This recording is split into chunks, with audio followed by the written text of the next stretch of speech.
Hey there, welcome to the channel. My name is James, and here at 20th and 21st Movies, we are about all things cinema. All right, today we are continuing our Director Spotlight series. This is a monthly series on this channel, 20th and 21st Movies, where we turn the spotlight on a specific director. We'll share with you a little bit about that director's background. We'll talk about a few films from that filmmaker's filmography, and we'll just give you a taste of what that filmmaker has contributed to the world of cinema.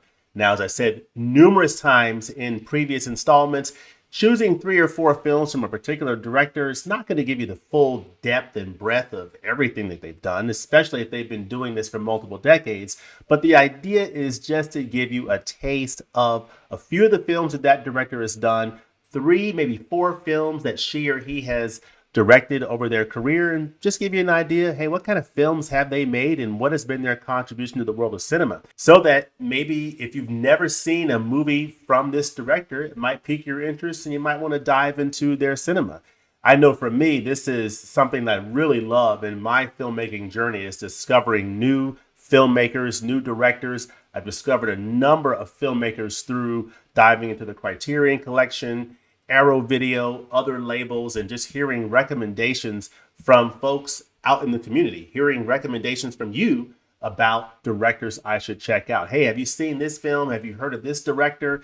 In many cases, the answer is no, I have never heard that film, never heard that director, but I get a chance to dive into their work and learn something about another creator in the filmmaking world. So that's the purpose of this Taste of Director series. I am so excited that today's entry is for director Ernst Lubitsch. So on the other side of this, we're going to dive into a little bit of a taste of Ernst Lubitsch. So without any further ado, let's go.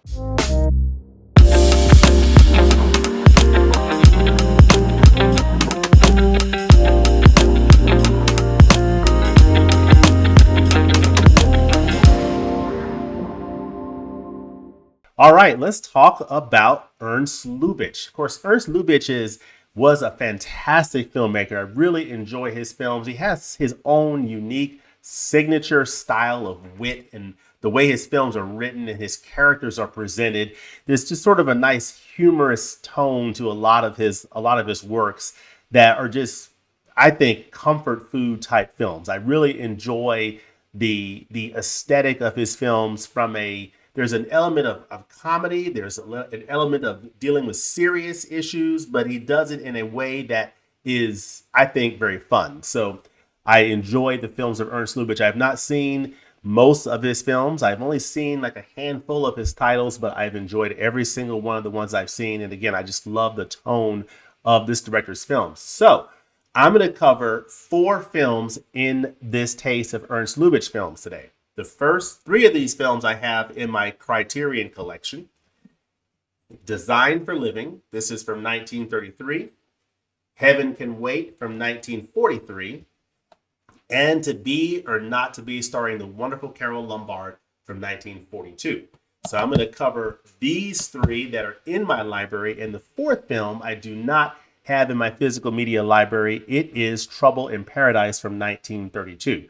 So those are the 4 films I'm going to cover in this Taste of Director series. But let's talk a little bit about who was Ernst Lubitsch and where did he come from. So if we think about Ernst Lubitsch, he was born in Berlin, Germany in 1892. His parents were of Polish Jewish descent. His father was a tailor, but he didn't have any interest in continuing his father's tailoring business. So he had a huge interest, though, in the world of theater.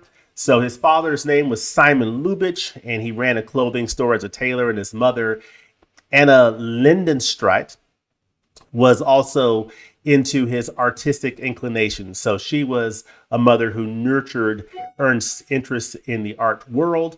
And of course, this influence from his family, coupled with a natural flair for acting, is part of what helped shape Lubitsch's direction to ultimately become the filmmaker that he became. So he started off in acting. He was interested in the arts, didn't really want to do the tailoring thing with his father, but he wanted to pursue acting and pursue show business. So his journey into the world of cinema began with his directorial debut.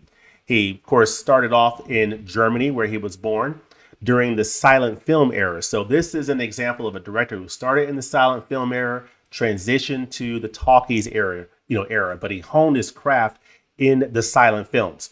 But it was the early 1920s that he left Germany for Hollywood. I think around 1922, he left Germany, came to Hollywood, and basically charted his career in Hollywood, which was a very pivotal move that helped to define his career. As we look at this period of time, so 1922 to 1929 was sort of the end of the silent era. By the time you get into the 1930s, you're getting into the talkies. And so Lubitsch was a very pivotal figure in that transition from silent films to the talkie films. So, he had a very innovative storytelling and mastery of dialogue. And that's something you'll see in the films that you watch. His characters have a way about them that I really appreciate, that when you're watching the film, okay, this is a Lubitsch film. And I really do appreciate the way that he approached filmmaking, the way that he presented characters on screen. And he was, basically considered a trailblazer for the way he handled dialogue and innovative storytelling. So I thought I think that's a great part of Ernst Lubitsch, and really a great part of a lot of these directors is that they all have their own style that is unique to them. And in many cases, you can tell that it's a film from a particular director just on the way the film feels as you're watching it. So Lubitsch is one of those examples. So let's talk about some of these films that I've selected. Again, it's 3 to 4 films. It doesn't cover everything that Lubitsch has done, but it's just giving you a taste of what Lubitsch has brought to the world of cinema. The first film here is a film from 1933, and it's called Design for Living. So on this wonderful journey into Lubitsch's filmography, we have this film here that stars the 3 of these young people here.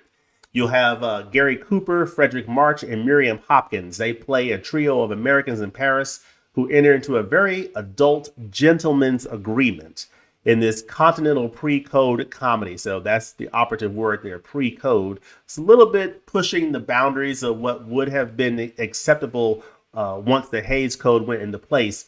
So it was adapted from a Ben Hecht play by Noel Coward and directed by Ernst Lubitsch. This is a risque relationship story and a witty take on creative pursuits. The film concerns a commercial artist who is Hopkins, Miriam Hopkins, unable or unwilling to choose between the equally dashing painter, Gary Cooper, and playwright March. So she's not able to choose between these 2 men here that she meets on the train en route to the City of Light. Design for Living is Lubitsch at his sexiest in entertainment, at once debonair and racy, featuring 3 stars at the height of their allure. So this is Design for Living from 1933. It's 91 minutes. This is the Criterion edition. It's based on a new high definition digital restoration. See the inside here. Check that out. Nice. You get a stapled booklet, which is super nice on this Blu-ray edition. So this is one that I can definitely recommend for an upcoming sale. You see the inside. If you're interested in diving into Lubitsch, if I can get this disc out of this case, wow. Look at the 2 men here, Gary Cooper and Frederick March. Very nice. That are competing for the affection of Miriam Hodges here. Very, very nice. That's Design for Living. This is Ernst Lubitsch at the height of his risque best there. So that's one to definitely consider picking up at some point. But that's Design for Living. The second film we'll talk about here is another film directed by Ernst Lubitsch that came out in 1943. So a decade after Design for Living in 1933, 10 years later, Ernst Lubitsch would direct this film called Heaven Can Wait. And this is a film, of course, by Ernst Lubitsch. And it involves Don Amici. He plays a deceased playboy named Henry Van Cleve. He presents himself to the outer offices of Hades, where he asks a bemused Satan for permission to enter through the gates of hell. Though the devil doubts that Henry's sins qualify him for eternal damnation, Henry proceeds to recount a lifetime of wooing and pursuing women, his long happy marriage to Martha Jean Tierney notwithstanding. Ernst Lubitsch's Heaven Can Wait, nominated for Academy Awards for Best Picture and Director, is an enduring classic that showcases the filmmaker's trademark blend of wit, urbanity, and grace. So I love the wit in Ernst Lubitsch's films, and you definitely get that in Heaven Can Wait. I mean, I just love the wit that he brought to his films. It just brings a smile to your face as you're seeing these characters interact on screen. So I love the humor there. This is Heaven Can Wait. You crack this open. You see it's Gene Tierney and Don Amici in this wonderful, wonderful film from Ernst Lubitsch. As I hear the wonderful sounds of emails coming through here. 112 minutes, 1943. So the third film we'll talk about here is a film that stars Jack Benny and Carol Lombard, who, of course, we unfortunately lost in a plane, I believe in a plane crash shortly after this film was made. I believe this might be her last appearances. To Be or Not to Be. It may even say it on here. It says, To Be or Not to Be, as nervy as it is hilarious, this screwball masterpiece. This came out in 1942, so it was fairly early in World War II, and it's always interesting seeing films from this period, which you get to sort of get a take on how we as Americans viewed what was going on in Europe, but not fully aware of all of the atrocities that were going on. And that was the case in 1942. And you see a little bit of that in this film. It's the way that it makes humor of certain things. Knowing what we know now, it kind of gives you pause a little bit, but you can kind of understand what they were going for. And from the perspective of where they sat at the time, you can kind of appreciate it. But it says, as nervy as it is hilarious, this screwball masterpiece from Ernst Lubitsch stars Jack Benny in her final screen appearance, Carol Lombard, as husband and wife thespians in Nazi-occupied Warsaw, who become caught up in a dangerous spy plot. To Be or Not to Be is a Hollywood film of the boldest black humor, which went into production right before the U.S. entered World War II. So, different perspective. We didn't have social media. We didn't have YouTube, Instagram, Facebook, Twitter. We didn't have any of this internet stuff that gave us information of what was going on the other side of the world. You know, the world was very different at that time, and you get a flavor for that seeing a film like this. So this is right before the U.S. entered the World War II, the Second World War. Lubitsch manages to brilliantly balance political satire, romance, slapstick, and wartime suspense in a comic high-wire act that has never been equaled. I completely agree. It's been a long time since I've seen this film. I need to revisit this film. It's fantastic. Jack Benny and Carol Lombard, To Be or Not to Be, highly recommended. This is a new restored 2K digital film transfer. So you got an audio commentary on this bad boy. This is a staple booklet for this edition from Criterion. And I just think this is a wonderful, wonderful film that I have not seen in a minute. So I need to revisit To Be or Not to Be from 1942 from the great Ernst Lubitsch. It comes in at 99 minutes, so it doesn't hold you long, and it is an all-time classic. So that's 3 films down, 1 film to go, and the last film is a film from 1932 from Ernst Lubitsch, and it is Trouble in Paradise. I do not have this on physical media, but I will just talk a little bit about this film. So, you know, our cinematic exploration, we're going to culminate with Trouble in Paradise. This is a film from 1932, and this film is often looked at as Lubitsch's crowning achievement. So this is a pre-code romantic comedy. It's 1932, so similar to Design for Living from 1933. This is before the Hays Code. And it's a masterclass in sophisticated humor and subtle innuendo. So you have, a plot that revolves around a pair of high-class thieves who unexpectedly fall in love with their intended mark, leading to a delightful series of charming events. So you have Lubitsch's direction elevating this film to a level of sophistication that's rarely seen in cinema. So that is Trouble in Paradise from 1932. And again, it is another amazing entry in Ernst Lubitsch's filmography. Another film that I have in the Criterion collection, I actually have all 4 of Lubitsch's films that are on Blu-ray in Criterion, I have all 4 of those films. The other film that I didn't cover here is Clooney Brown. This is from 1946. This film stars Jennifer Jones in a sort of a rare comedic appearance. This is a really cool film that I enjoyed seeing a couple years ago. Spine number 997, so right before Spine 1000. You see the inside here.